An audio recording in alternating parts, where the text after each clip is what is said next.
Μελετητές, καλησπέρα, καλή χρονιά. Σκοπός του βίντεο είναι να αποτυπώσω κάποιες σκέψεις για το έτος 2024 σε αυτά που έχει να κάνει με τις αγορές. Είναι προσωπικές σκέψεις, δεν είναι προτροπή ούτε συμβουλή σε κάποιον να ακολουθήσει τις σκέψεις και τις ιδέες μου. Απλά αυτά είναι κάποια δικά μου κάποιο δικό μου view για το τι μπορεί να συμβεί στις αγορές του 24. Πριν όμως ξεκινήσουμε για το 24, να δούμε τι έγινε το 23 και για ποιο λόγο η διεθνή οίκη, η διεθνή επενδυτική οίκη, οι περισσότεροι δεν μπόρεσαν να πιάσουν και να προβλέψουν σωστά το μεγάλο αυτό ανωδικό ράλι με κορύφωση τις τελευταίες εβδομάδες του 23. Ο λόγος ήταν ότι τους ανησύχησε η πολιτική αύξηση των επιτοκίων από τη ΦΕΔ, θεωρώντας ότι αυτό θα λειτουργήσει αντίστροφα στην πορεία των αγορών, κάτι το οποίο βέβαια δεν συμβαίνει, δεν συνέβη και δεν έχει συμβεί και στο παρελθόν. Τελευταίο bull market 2003-2007 είχαμε κάτι αντίστοιχο, δηλαδή τα επιτόκια να ανεβαίνουν και οι αγορές να ανεβαίνουν παράλληλα. Οπότε δεν μπορούμε να πούμε ότι ο φόβος αυτός ήταν λογικός, με αποτέλεσμα για πολύ μεγάλο μέρος της επενδυτικής κοινότητας να χαθεί όλο αυτό το ανωδικό ράλι. Εν τω μεταξύ, για όσους ακολουθείτε και την σελίδα μου, έχετε διαπιστώσει ότι ήμουν από τους λίγους που εξηγούσα ότι οι αγορές για το 23 το πιθανότερο σενάριο ήταν να κινηθούν ανωδικά και να πιάσουν τουλάχιστον τα προηγούμενα ψηλά του 21, όπως και έγινε, όπως παρατηρούμε εδώ στον S&P 500. Έχουμε αυτή εδώ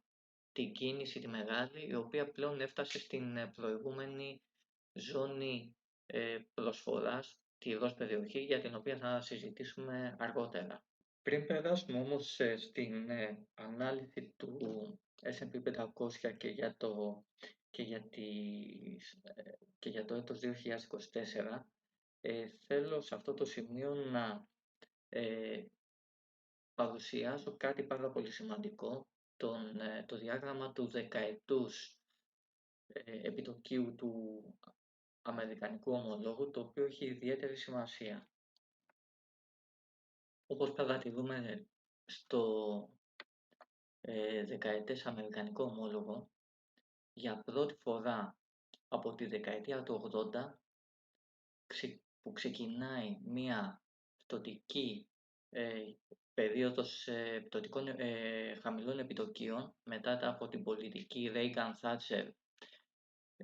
με την νομισματική πολιτική και το δόγμα που ακολουθήθηκε, αλλάζει η πολιτική για πρώτη φορά από το 80, από τη δεκαετία του 80, και μπαίνουμε σε ένα περιβάλλον ανωδικών επιτοκίων. Βλέπουμε ότι εδώ πέρα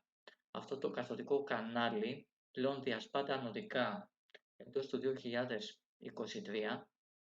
οπότε έχουμε μπει πλέον σε μια νέα εποχή ανωδικών επιτοκίων, εγκαταλείποντας αυτή τη μεγάλη 40ετή περίοδο χαμηλών επιτοκίων. Πλέον έχουμε μπει σε μια άλλη φάση, αντίστοιχη με πριν από τη δεκαετία του 80, που ήταν ένας άλλος κύκλος, δεν φαίνεται επειδή δεν πάει πολύ πίσω το διάγραμμα. Απλά ήταν ένας κύκλος των ανωδικών επιτοκίων, στον οποίο από ό,τι φαίνεται έχουμε ξαναμπεί. Αυτό είναι ιδιαίτερα σημαντικό, καθώς είναι κάτι το οποίο γίνεται για πρώτη φορά μετά από 40 περίπου έτη και αναμένεται να παίξει καταλυτικό ρόλο στον τρόπο και των οικονομιών αλλά και των αγορών γενικότερα. Σε ένα τέτοιο περιβάλλον λοιπόν εγκαταλείπεται η στρατηγική buy and hold όσον αφορά τις επενδυτικές τοποθετήσεις, καθώς η θεωρία για αποτελεσματική διαχείριση σε ένα χαρτοφυλάκιο 60-40 μετοχών ομολόγων δεν μπορεί να ανταπεξέλθει σε ένα τέτοιο περιβάλλον αλλαγής των επιτοκίων. Οπότε η ενεργειακή διαχείριση αναλαμβάνει τα ενία από εδώ και πέρα. Κάτι άλλο ακόμα το οποίο εντυπωσίασε όσον αφορά το χρηματιστηριακό και το επενδυτικό περιβάλλον είναι ότι για πρώτη φορά από την δεκαετία του 30, συγκεκριμένα από το 1929, διαπιστώνουμε ότι ο δείκτης κυκλοφορίας του χρήματος μη 2 για πρώτη φορά μειώνεται. Αυτό κατά συνέπεια είναι ιδιαίτερα προβληματικό όσον αφορά στο τι μπορούμε να περιμένουμε, καθώς συνήθως συνοδεύεται, όχι συνήθως διότι έχει συμβεί μία φορά μετά από τόσο μεγάλη περίοδο, αυτό εμπεριέχει οικονομικό πόνο και ύφεση, χαμηλούς ρυθμούς ανάπτυξης και ενδεχομένως μορφές depression, ακόμα και πολέμου. Πάμε τώρα στο 2024. Αυτό για το οποίο προβληματίζομαι είναι ότι το 2024 ξεκινάει με κάτι ιδιαίτερα ανισχυτικό και αυτό είναι η απόφαση του Προέδρου Πούτιν να μετατρέψει την οικονομία της Ρωσίας σε πολεμική. Το λέω αυτό διότι όποιος διάβασε, οι αμυντικές δαπάνες από εκεί που ήταν το 5% του προϋπολογισμού της ρωσικής οικονομίας, φέτος για το 2024 μεταφέρονται στο 30%. Όπως καταλαβαίνουμε λοιπόν, αυτό το πράγμα οδηγεί σε μια εργαλειοποίηση της οικονομίας της Ρωσίας σε πολεμική οικονομία, με ανάπτυξη των αμυντικών δαπανών, με ό,τι αυτό συνεπάγεται. Σε συνάρτηση επίσης με την προσπάθεια από τη ΣΥΠΑ να υπάρξουν υψηλότερες αμυντικές δαπάνες σε όλες τις χώρες του ΝΑΤΟ, μάλλον υποψιάζομαι ότι δεν θα δούμε βελτίωση όσον αφορά τα πολεμικά μέτωπα και νομίζω ότι πάμε σε μια παράταση μερικών ετών όσον αφορά τις πολεμικές σειράξεις, οι οποίες ενδεχομένως επεκταθούν και σε άλλα μέτωπα, ενδεχομένως στην Αφρική, μπορεί και στα κεντρικά Δυτικά Βαλκάνια, στο θέμα εκεί με τη Σερβία, τα οποία είναι καταλήτες ιδιαίτερα αρνητικοί έως ανησυχητικοί,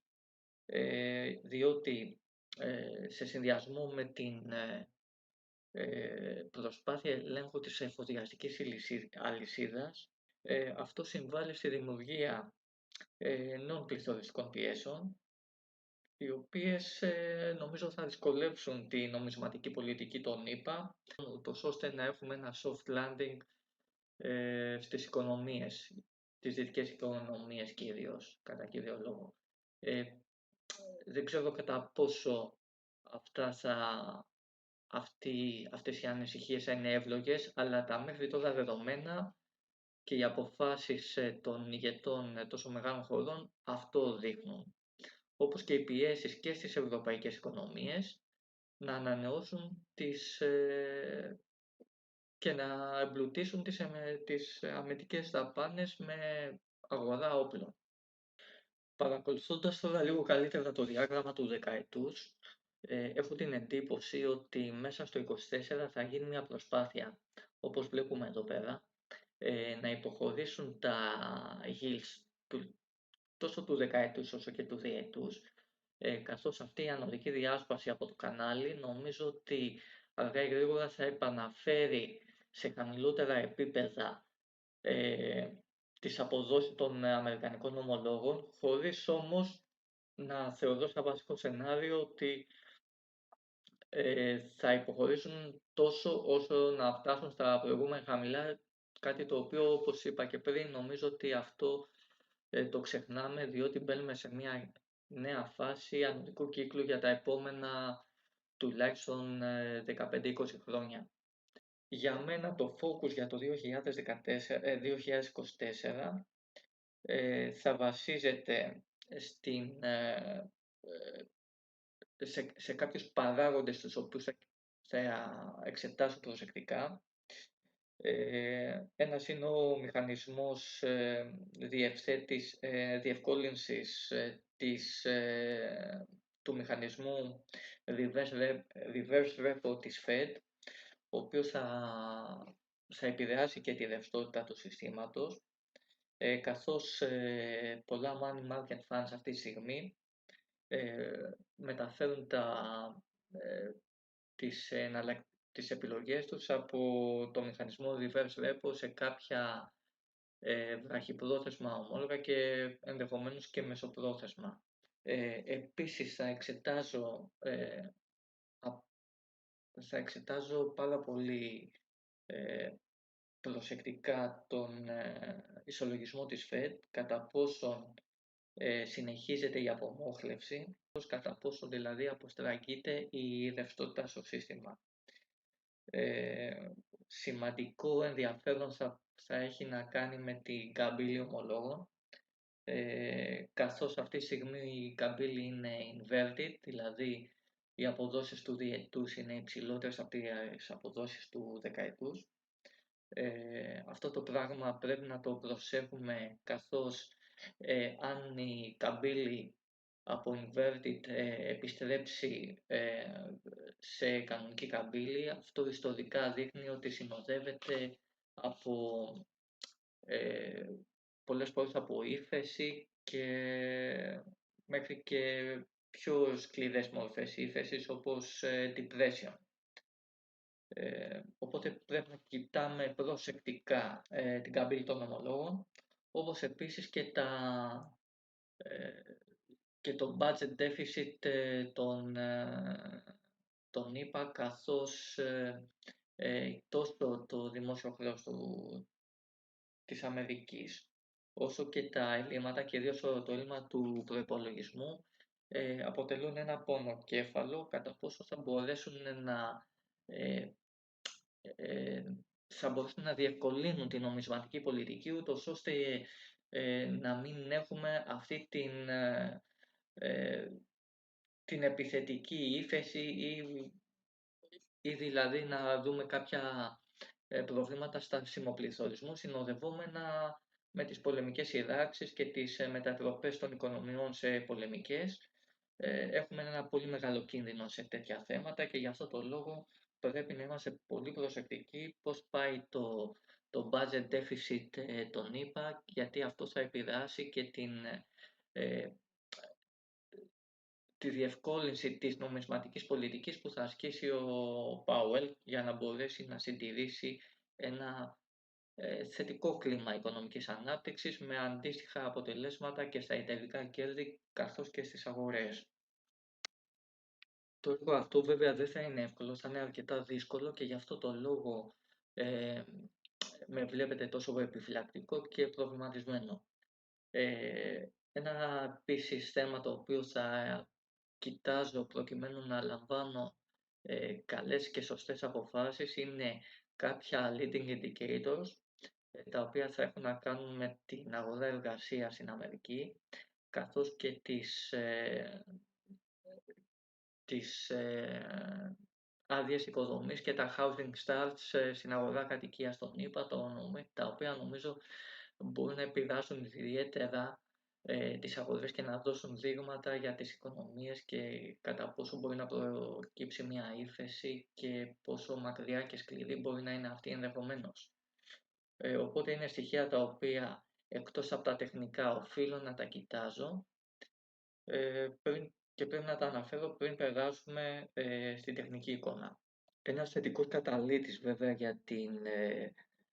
τα χρηματιστήρια το 2024 θα είναι οι αμερικανικές εκλογές, διότι ιστορικά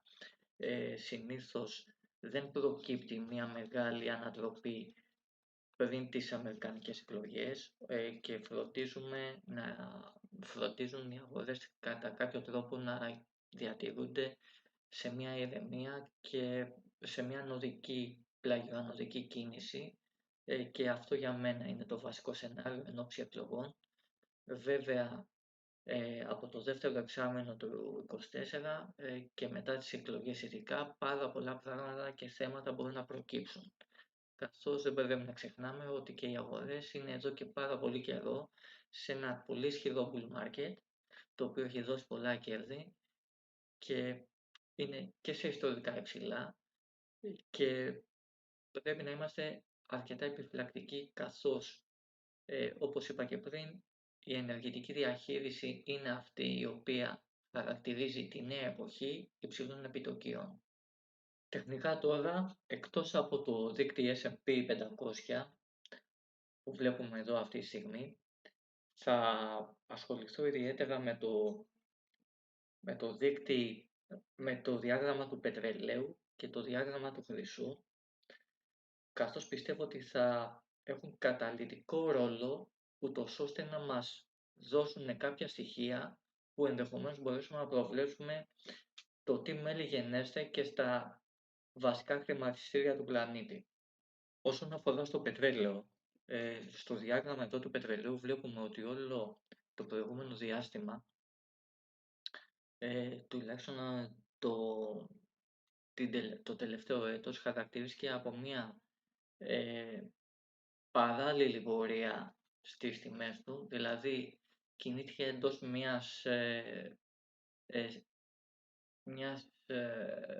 ενός range το οποίο δεν ξέφυγε ιδιαίτερα, μάλιστα έδωσε και σημαντικές ευκαιρίες μέσα στο έτος με κάποιους σχηματισμούς double bottom όπως βλέπουμε εδώ σε demand zones και νομίζω ότι όλο αυτό εδώ πέρα το range το οποίο έχει κινηθεί εδώ και πάνω από ένα έτος το πετρέλαιο, νομίζω ότι αυτό το πράγμα αργά ή γρήγορα κάποια στιγμή θα αλλάξει, δηλαδή θα δώσει μια κατεύθυνση είτε προς τα πάνω είτε προς τα κάτω. Βέβαια η αλήθεια είναι ότι έχουμε δει και στο παρελθόν ότι αυτό το πράγμα μπορεί να καθυστερήσει, δηλαδή μπορεί να παραμείνει για αρκετό διάστημα εντός ενός range, αλλά αν για οποιαδήποτε λόγο στο επόμενο έτος χαρακτηριστεί το πετρέλαιο από μια ανωδική διάσπαση ή πτωτική διάσπαση, αυτό θα μας δώσει και αντίστοιχα στοιχεία για το πώς μπορεί να κυμανθούν και οι βασικοί δείκτες τόσο της Αμερικής όσο και της Ευρώπης. Ενδεχομένως μία ύφεση, μία αρκετά δυναμική ύφεση προσεχώς είναι δυνατόν να κινήσει τις τιμές του πετρελαίου κάτω από αυτή εδώ πέρα την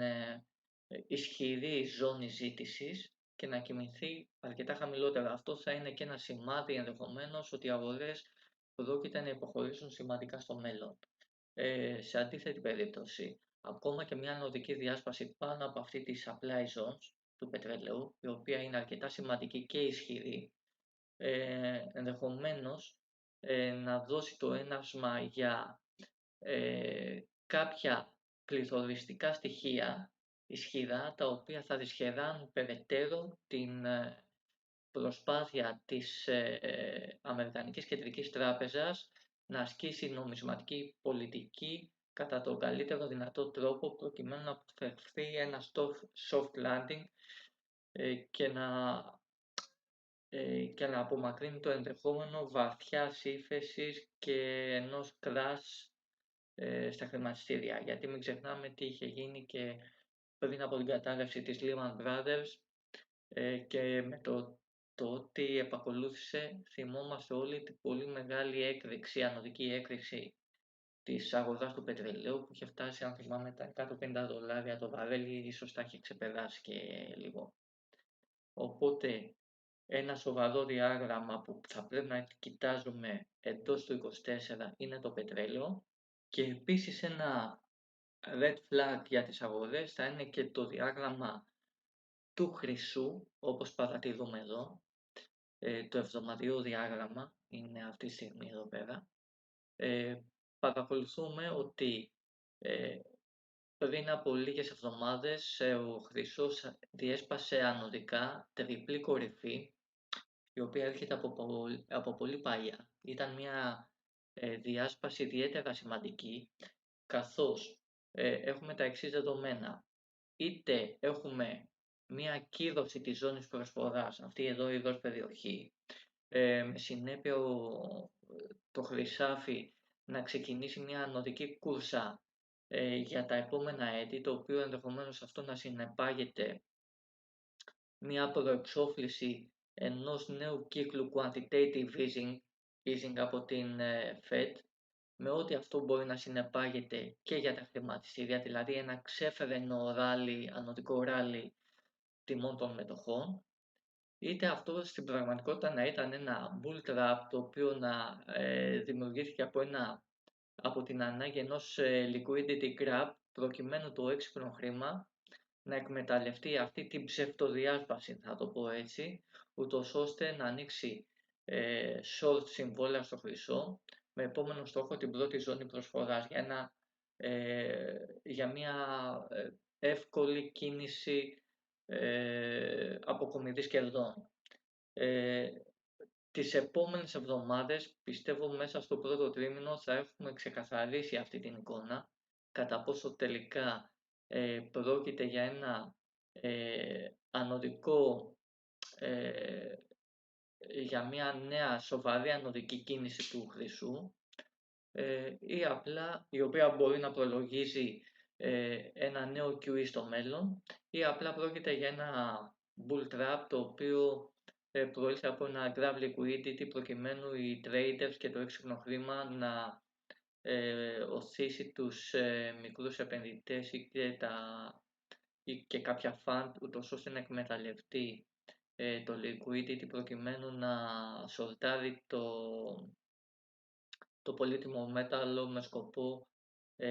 βραχυχρόνια κέρδη. Αυτό δηλαδή θα είναι άλλο ένα διάγραμμα το οποίο θα δώσουμε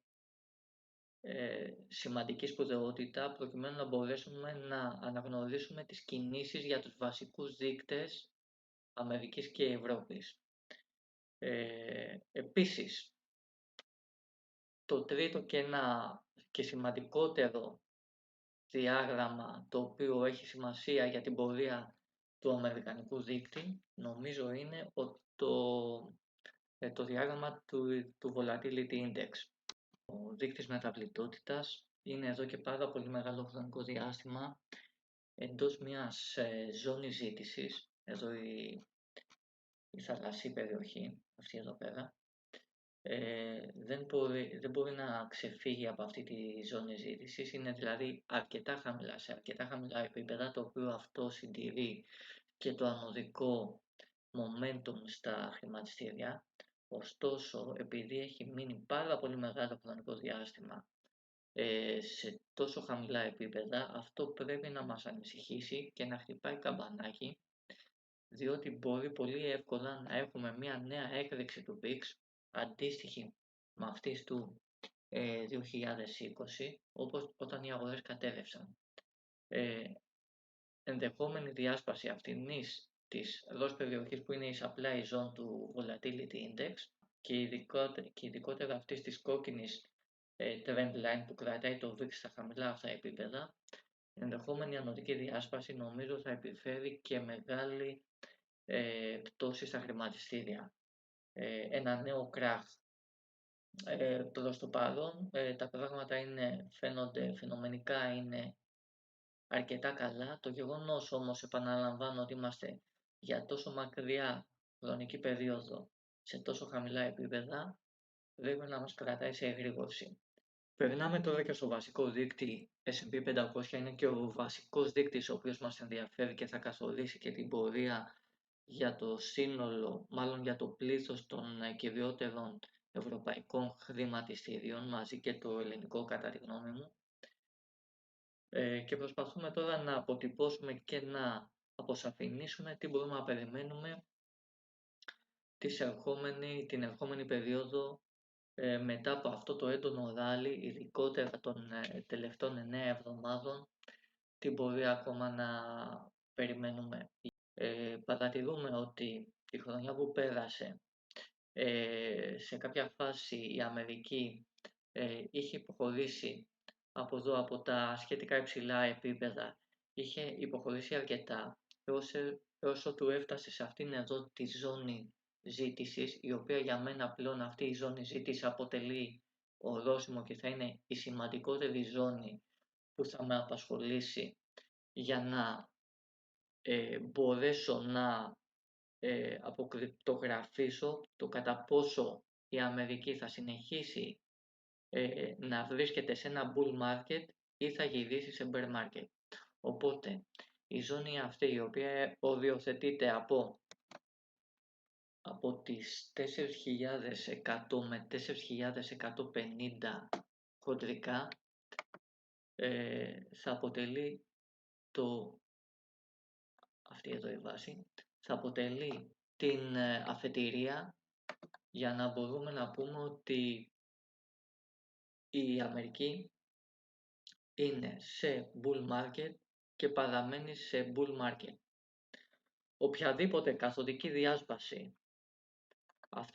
αυτής εδώ της ζώνης,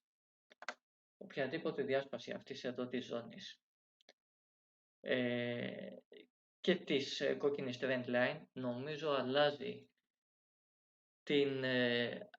χρηματιστηριακή αγορά από τον ανωδικό κύκλο σε ένα μεγάλο πτωτικό κύκλο, ο οποίος αυτή τη φορά δεν θα είναι τόσο, να το πω, τόσο απαλός. Νομίζω θα δοκιμάσουμε μετά τα πολύ χαμηλά επίπεδα, αυτή εδώ τη ζώνη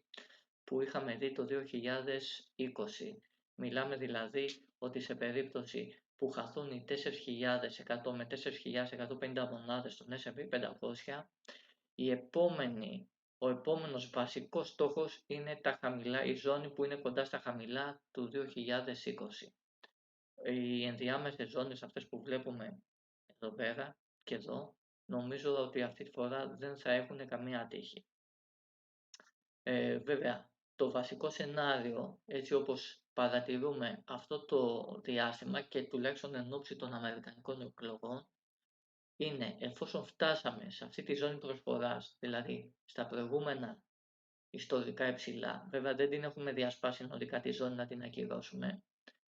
αλλά εφόσον φτάσαμε ως εδώ, το βασικό σενάριο είναι ότι ακόμα και αν δεν τη σπάσουμε άμεσα αυτή τη ζώνη προσφοράς, με μια υποχώρηση, η οποία μπορεί να φτάσει μέχρι και αυτή τη ζώνη αυτή εδώ την πρώτη ζώνη, κοντά στο κινητό μέσω όρο 21 εβδομάδων, όπως βλέπω εδώ. Ακόμα και αν φτάσουμε σε αυτή τη ζώνη, νομίζω ότι δηλαδή γύρω στις 4.375-4.380 μονάδες, νομίζω ότι από εκεί μπορεί να προκύψει ένα νέο ανωδικό κύμα, το οποίο με ανωδική διάσπαση και ακύρωση της ζώνης προσφοράς θα οδηγήσει τον S&P σε νέα υψηλά με βασικό στόχο τις 5.630 μονάδες. Λογικό είναι ότι αυτή η κίνηση θα μπορέσει να οδηγήσει και τις υπόλοιπες βασικές ευρωπαϊκές κεφαλαιαγορές σε ανωδική κούρσα και σε υψηλότερα επίπεδα. Για μένα το βασικό σενάριο είναι ότι οποιαδήποτε υποχώρηση από αυτή εδώ τη ζώνη προσφοράς, νομίζω ότι θα είναι βραχυπρόθεσμη, τουλάχιστον δεν θα κρατήσει πολλές εβδομάδες και με κάποιο pattern το οποίο μπορεί να σχηματίζεται, θα είναι επενδυτική ευκαιρία κάποιος να βγει αγοραστής και να μπορέσει να πάρει τη νέα ανωδική κίνηση, η οποία μπορεί να έχει στόχο μέχρι το 5.630. Αυτό για μένα είναι το βασικό σενάριο, τουλάχιστον μέχρι τον Οκτώβριο του 2024 που έχουμε τις αμερικάνικες εκλογές. Βέβαια δεν σημαίνει ότι επειδή αυτός είναι ο βασικός στόχος θα είμαστε σε επιφυλακή, και επαναλαμβάνω, οποιαδήποτε υποχώρηση πέρα από αυτής της βασικής ζώνης, για την οποία δεν είναι επί του παρόντος να μιλήσω, όπου έχουν δοθεί ισχυρές μάχες, σε περίπτωση που χαθεί αυτή η ζώνη, τότε τα πράγματα, μόνο και το view το οποίο έχω για τις αγορές, θα αλλάξει. Βέβαια αυτή είναι η προσωπική άποψη, δεν είναι παρότρινση και επενδυτική συμβουλή για κάποιον να ακολουθήσει αυτά που πιστεύω εγώ. Ο ελληνικός δείκτης, όπως παρατηρούμε εδώ, γενικός δείκτης του Χρηματιστηρίου Αθηνών,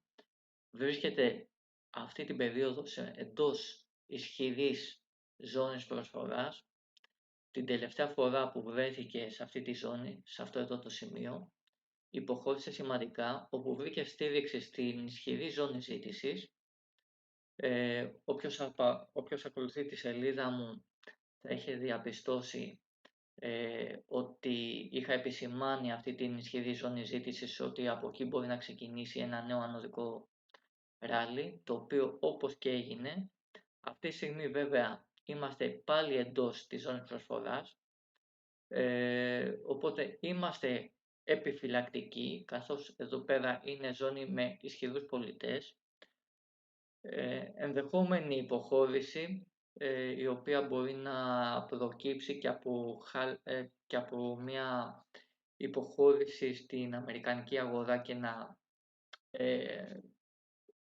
και να επηρεάσει και το ελληνικό χρηματιστήριο. Οποιαδήποτε υποχώρηση θα δούμε πώς μπορούμε να την εκμεταλλευτούμε κοντά στο κινητό 21 ημερών, 21 εβδομάδων, διότι αυτό είναι εβδομαδιαίο το διάγραμμα, προκειμένου να πάρουμε ένα νέο ανωδικό momentum, και αυτό το λέω διότι θετικό καταλήτη θα έβλεπα τα placements στην Τράπεζα Πειραιώς και ενδεχομένως ένα καινούριο placement στην Εθνική Τράπεζα, τα οποία είναι πρώτων πυλών. Αυτό το οποίο βέβαια πρέπει να μας ανησυχεί στο ελληνικό χρηματιστήριο είναι ότι διαπιστώσαμε μια πάρα πολύ ισχυρή συναλλακτική δραστηριότητα το τελευταίο διάστημα, πριν 8-10 εβδομάδες, και με αυτό το ισχυρό πράσινο engulfing candlestick, και το λέω αυτό διότι η τελευταία υψηλή, σχετικά υψηλή, αλλά και αρκετά υψηλή, θα έλεγα, το αρκετά υψηλό volume που είχαμε δει ήταν πολύ πίσω, ήταν δηλαδή σε αυτό εδώ το σημείο, κοντά στα χαμηλά του 20. Οπότε εκτιμώ ότι το έξυπνο χρήμα ενδεχομένως σε αυτά εδώ τα επίπεδα άρχισε να μειώνει θέσεις. Αν τον συνδυάσω αυτό με αρνητικές αποκλίσεις στον ταλαντωτή RSI, στο εβδομαδιαίο μάλιστα επίπεδο, θα ήμουν επιφυλακτικός για την πορεία της ελληνικής αγοράς, καθώς ακόμα και σε νέα υψηλά, το πιθανότερο σενάριο είναι ότι θα πρόκειται για μια διανομή τίτλων, προκειμένου να έχουμε ένα νέο κράχ. Όταν λέω κράχ δεν εννοώ, ήταν υπερβολικός ο όρος, δεν θα έλεγα κράχ, να έχουμε μια σημαντική υποχώρηση, καθώς